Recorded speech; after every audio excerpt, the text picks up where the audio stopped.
Hai, Assalamualaikum, apa khabar? Welcome back to Teruna Malam Channel.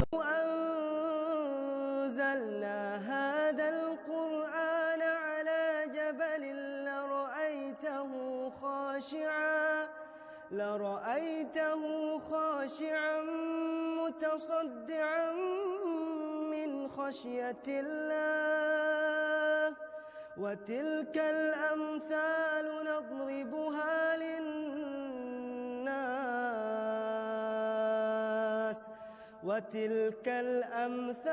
نضربها للناس لعلهم يتفكرون. Terima kasih kepada anda semua yang masih lagi bersama dengan kami di Teruna Malam Channel. Terima kasih banyak-banyak, sama ada secara tak sengaja ataupun secara sengaja, ataupun sebelum ini pernah subscribe Teruna Malam Channel. Terima kasih banyak-banyak. Dan kami di Teruna Malam Channel ni sebenarnya ada satu segmen Sembang Seram. Dan untuk video kali ini, video yang keempat ataupun episod yang keempat, saya akan berkongsikan kisah seram ataupun pengalaman yang dialami sendiri oleh penonton Teruna Malam Channel yang berkongsikan kisah seram melalui kiriman WhatsApp dan juga email. Terima kasih banyak-banyak. Tapi untuk video kali ini, saya tertarik dengan satu cerita yang dikongsikan oleh Abang Man, bukan nama sebenar, mengenai satu gangguan misteri yang telah pun dilalui oleh Abang Man hampir lebih daripada 10 tahun. Ini satu kisah yang rare lah, dan kisah yang dikongsikan Abang Man ini adalah berkenaan tentang saka warisan. Jom kita tengok apa cerita daripada perkongsian Abang Man. Abang Man ni dia dah mendirikan rumah tangga lebih daripada 10 tahun bersama dengan isteri dia, iaitu Kak Ramlah, bukan nama sebenar. Dan sekarang ni Abang Man dia dikurniakan 2 orang anak. Yang pertama anak sulungnya perempuan dan yang kedua lelaki. Dan yang ketiga ni Abang Man insyaAllah akan dikurniakan seorang anak ataupun bayi perempuan lah. Dan untuk anak yang ketiga ni lah sebenarnya gangguan itu datang kembali. Sebab ada cerita yang saya nak kongsikan kepada anda pada cerita yang saya nak kongsikan kepada anda sebentar saja lagi ni, sebab ada perkaitan. Baik, saka warisan ni sebenarnya bukannya dari Abang Man ataupun dari keluarga Abang Man, tetapi berlaku kepada isteri Abang Man, iaitu Kak Ramlah. Yang sebenarnya gangguan ni dah terjadi dari waktu Kak Ramlah di bangku sekolah lagi, sekolah menengah. Memang hampir setiap hari sebenarnya Kak Ramlah ni akan kerasukan, diganggu dengan makhluk-makhluk ni semua. Dan bila dah remaja, dah berkahwin, so bermaknanya Kak Ramlah ni dia berceritalah dengan Abang Man yang bagi tahu yang diri dia sebenarnya ada gangguan sebelum dia ijab kabul lah dengan Abang Man, supaya nanti bila dah berkahwin nanti tak adalah Abang Man ni terkejut tiba-tiba pula Kak Ramlah ni meracau ke apa ke. So baguslah tindakan Kak Ramlah ni, dia ceritakan masalah dia, gangguan dia dekat Abang Man. Jadinya kemuncak kepada gangguan ini sebenarnya berlaku adalah bila mana Abang Man dan juga Kak Ramlah ni berkahwin. Dan bila berkahwin ni mereka ada mengadakan majlis perkahwinan lah, dan kemudiannya ada majlis persandingan. Dan waktu bersanding itulah gangguan itu mulai datang. Bila mana sebenarnya ayah kepada Kak Ramlah ni kalau boleh seboleh-bolehnya waktu mereka bersanding ni tak naklah adakan apa-apa persembahan silat, kuda kepang dan sebagainya, sebab dia memikirkan yang sebelum ini Kak Ramlah ni pernah ada gangguan misteri, dan takutlah sebab dia orang ni pun tak arif sangat dengan benda-benda macam ni. Takut bila ada persembahan-persembahan yang macam ni nanti akan menyebabkan Kak Ramlah ni akan kerasukan dan sebagainya, dan takut perkara yang lebih buruk berlaku. Jadi pada waktu itu abang kepada Kak Ramlah, abang long dia ni, dia berkeras, dia cakap dekat ayah Kak Ramlah ni, dia cakap ayah tak ada apa-apa kot, sebab ini just sekadar silat biasa je, silat pertunjukan, persembahan, dan tak ada apa-apa yang pelik pun. Rasanya benda ni tak ada apa-apa kot, sebab ini lebih kepada untuk nak meriahkan suasana perkahwinan. Yang itu yang dijelaskan oleh Abang Long Kak Ramlah kepada ayah Kak Ramlah. Dan ayah kepada Kak Ramlah ni pun okey, setuju, tak apalah, kita buat. So mereka pun buat sebulat suara untuk buatlah persembahan silat tu. Dan sewaktu persandingan Abang Man dan juga Kak Ramlah di atas pelamin tersebut, apabila tim silat ni buat mempersembahkan silat pengantin, di hadapan pengantin tersebut, Kak Ramlah dan juga Abang Man, berlaku perkara yang tak diingini oleh mereka lah, yang mana secara tiba-tiba Kak Ramlah dia reaksi dia berubah, seolah-olah terancam. Dia mengeluarkan, seolah-olah tangan dia ni dia umpama macam mengeluarkan kuku yang panjang, dan dia mengaum seperti seekor harimau. Suara pun bertukar besar. Jadinya waktu tu memang kecoh lah. Yelah, orang datang, tetamu datang nak tengok pengantin bersanding. Bila tengok pengantin bersanding tu, bermaknanya yelah nak tengok kedua pengantin ni lah. Biasalah orang kita bila dah beli kenduri kahwin akan tunggu waktu kemuncaknya nak tengok mereka ni ataupun pasangan ni bersanding di atas pelamian. Dan pada waktu itu kekecohan berlaku. Kak Ramlah dia hilang pertimbangan. Dia rasa diri dia seolah-olah terancam dengan seni silat yang dipersembahkan kepada mereka ni. Dan bila jadi keadaan yang macam tu, dengan reaksi Kak Ramlah yang dah tak boleh nak dikawal, dah dia macam ni lah, seolah-olah macam ni yang dia ceritakan oleh Abang Man. Seolah nak mengeluarkan kuku, suara berubah dia besar macam tu.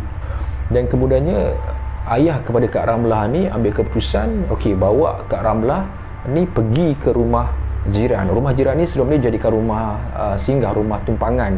Biasalah, sebab Abang Man ni dia daripada Johor dan Kak Ramlah ni di belah utara kan, bermakna adalah rumah tangga, rumah untuk macam pengantin lelaki biasa, untuk tukar pakaian, berehat, keluarga pengantin lelaki untuk berehat. So ayah Kak Ramlah ni bawa Kak Ramlah dekat situ untuk ditenangkan. Dan waktu ditenangkan itu, guru silat yang membawa tim silat tersebut pun datanglah untuk membantu, nak tengok apa hal dia boleh jadi macam ni, pasal apa kan. Jadinya guru silat pun cuba tolong, tapi tolong dengan anak-anak buah dia, tim silat tu 10 orang pegang, tetapi masih lagi tak mampu untuk menghalang kekuatan seorang perempuan ni, seolah-olah boleh ada 10 orang tenaga pula. Sebab ramai yang pegang Kak Ramlah, 10 orang ni semuanya terpelanting ke tepi, semuanya tak mampu untuk menahan. Dan sampailah guru silat kepada adik-adik ataupun tim yang buat persembahan silat tu pun dia surrender. Dia kata benda ni bukan benda yang biasa-biasa ni, biasa-biasa benda ni bukan benda yang biasa-biasa, dan dia rasa dia tak mampu untuk handle benda tu. So bila jadi keadaan yang begini, dah tak ada jalan penyelesaian, dah kecoh dengan tetamu tertanya-tanya apa hal ni jadi macam ni. Ialah pelik, tiba-tiba bersanding, tiba-tiba dia sebabkan ada persembahan silat tu, pengantin tadi tu dah macam kerasukan. Jadi ni ayah kepada Kak Ramlah ni pun dia dah kebuntuan, tak boleh buat apa-apa. Jadi kebetulan pada waktu itu adik kepada Abang Man dia ada dekat situ, dan dia pun okey, dia minta bantuan lah dekat mak dan juga ayah kepada Abang Man, yang pada waktu tu diorang pun tengah makan. So adik kepada Abang Man pun bagi tahu keadaan sebenar, yang kakak ipar dia ni, Kak Ramlah ni dah mula meracau-racau, tak tahu apa puncanya. So bila jadi keadaan yang macam tu, ayah kepada Abang Man ni pun datang ke rumah tadilah, rumah jiran tadilah yang ada Kak Ramlah dekat situ. Tu datang kat sana nak tengok keadaan apa yang berlaku. So bila sampai dekat sana, memang nampak Kak Ramlah tu memang hilang arah lah, memang sangat teruk. Seolah-olah kalau macam kita tengok ni dah tak tahulah macam mana nak buat dengan dia ni kan. So bila jadi keadaan macam tu, ayah kepada Abang Man ni pun minta semua bertenang. Dan mungkinlah apa diceritakan oleh Abang Man ni, ayah kepada Abang Man ni dia adalah kelebihan sikit yang Allah Ta'ala berikan, dan dia cuba menenangkan Kak Ramlah ni supaya tidak bertindak lagi agresif lagi lah. So Alhamdulillah, ayah kepada Abang Man ni dapat menenangkan Kak Ramlah ni dengan izin Allah.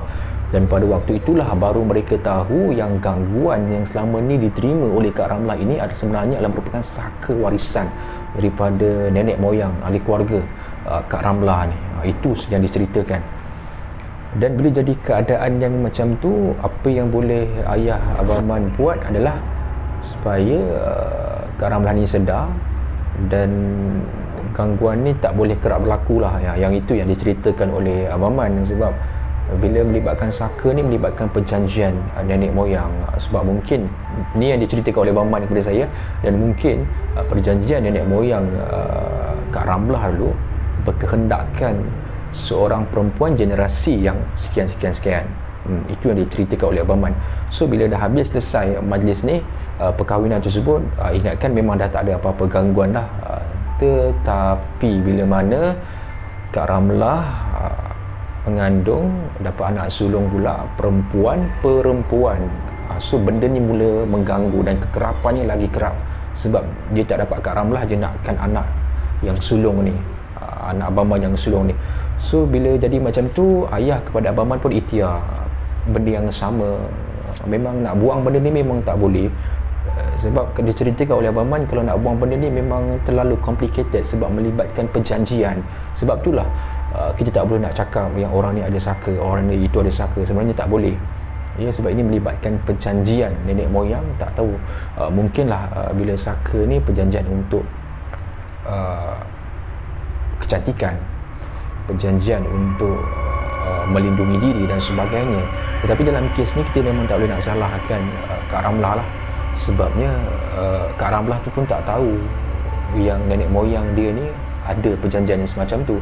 Jadinya bila berlakunya sekali lagi keadaan yang sebegitu, ayah kepada Abang Man dia ikhtiar benda yang sama lah juga.